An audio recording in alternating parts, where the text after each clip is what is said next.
आज बेसिकली ये कॉन्सेप्ट को समझने की कोशिश करते हैं जिसे कहा जाता है प्रोटेक्शनिज्म। बेसिकली ये एक अप्रोच है, बेसिकली पॉलिसी की एक अप्रोच होती है बाय द गवर्नमेंट। बेसिकली आपने कुछ टर्म्स सुनी होंगी, सैंक्शंस, टैरिफ्स। रिसेंटली अगर देखें तो अभी आपने सुना होगा कि यूएस ने चाइना पे 100% टैरिफ्स लगा दिए, ईरान पे सैंक्शंस लगा दी, इंडिया पे टैरिफ्स लगा दिए। ये सारी चीज़ें आपने सुनी होंगी, ये वर्ड्स आपने सुने होंगे।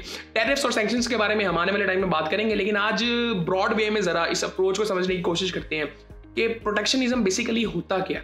अच्छा, इसका जो मकसद होता है ना, बेसिकली वो ये होता है कि आपकी जो लोकल डोमेस्टिक इंडस्ट्री है ना, किसी भी चीज़ की, उसको प्रमोट करना। और फॉर एग्जांपल ट्रम्प साहब ने कहा कि अब सब कुछ मेड इन अमेरिका होगा।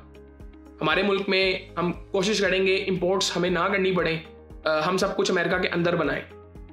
बड़ी अच्छी बात है, बट मतलब इसमें ये इतनी कोई सीधी बात होती नहीं है।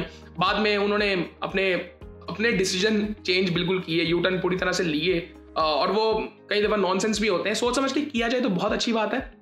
सो इसके लिए गवर्नमेंट करती क्या बेसिकली, इसके लिए गवर्नमेंट टैरिफ्स लगाती है, जिस तरह यूएस ने किया। पहले उन्होंने कहा कि चाइना पे हम इतने टैरिफ्स लगा देंगे, और ताकि टैरिफ्स लगेंगे, टैरिफ्स का बेसिकली मकसद होता है टैक्स लगाना, कि जो चीज़ चाइना से इंपोर्ट की जाएगी उस पर इतने % टैक्स लगेगा, और वो टैक्स किसको जाता है, गवर्नमेंट को जाता है। यानी कि फॉर एग्जांपल चाइना से अगर कोई चीज़ कोई कार्स इंपोर्ट होती हैं, सो वो जब यूएस आएंगी तो उस पर उतना टैक्स लगेगा। यानी कि अगर $100,000 की कार है तो उस पर अगर 100% टैक्स है तो $100,000 उस पर टैक्स भी लगेगा।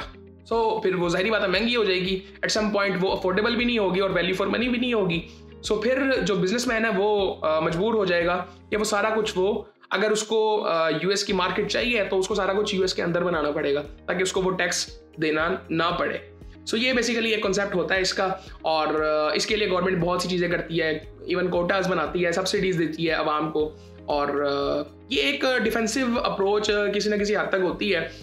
एग्रेसिव तो नहीं इसे कह सकते, क्योंकि ये इतना पॉसिबल इतनी जल्दी होता नहीं है।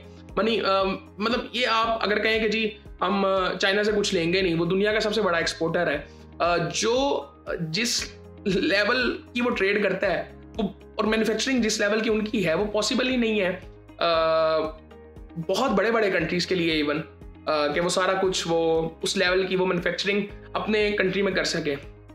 जिस तरह इंडिया बहुत बात करता रहा है, यूएस खुद बहुत बात करता रहा है, बट वो वैल्यू निकालना वो बड़ा मुश्किल काम है। उस तरह का आपके पास जो है वो उस तरह के लोग ही नहीं है आपके पास कि जो कि वो चीज़ें मैन्युफैक्चर कर सकें बेसिकली।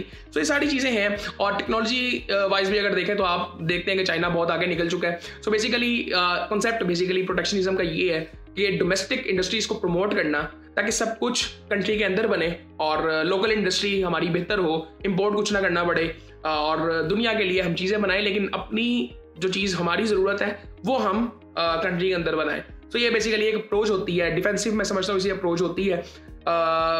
मतलब बैलेंस होना चाहिए हर चीज़ का, मतलब बेवकूफ़ी नहीं करनी चाहिए। ये जो अभी रिसेंटली आपने देखा था, ये तो बेवकूफ़ियाँ थी, और ये जियोपॉलिटिक्स भी इसमें खेलने की कोशिश की जाती है। बेसिकली हर चीज़ में पॉलिटिक्स है, ये जहाँ पे गवर्नमेंट की इन्वॉल्वमेंट होती है वहाँ पे पॉलिटिक्स होती है, और ग्लोबल लेवल पे जब ये होती है तो उसे फिर हम जियोपॉलिटिक्स कह लेते हैं, और उसका हर चीज़ पे इम्पैक्ट है, इकोनॉमीज पे इम्पैक्ट होता है, हर चीज़ पे इम्पैक्ट होता है। सो ये बेसिकली एक अप्रोच गवर्नमेंट की तरफ से होती है अपने डोमेस्टिक इंडस्ट्रीज़ के लिए। एक तरह से पॉजिटिवली अगर देखें तो प्रमोट करना एक अच्छी बात है, बट वो बैलेंस अच्छा लगता है, सेंसिबल होने चाहिए वो चीज़ें। लेकिन अभी रिसेंटली जो आपने एग्जांपल देखी थी यूएस की, वो आई थिंक नॉनसेंस किसी हद तक थी। उसमें मतलब बैलेंस क्या, वो सिर्फ जियोपॉलिटिक्स उसमें नज़र आ रही थी। सो खैर बाकी फिर आपसे बात होती है।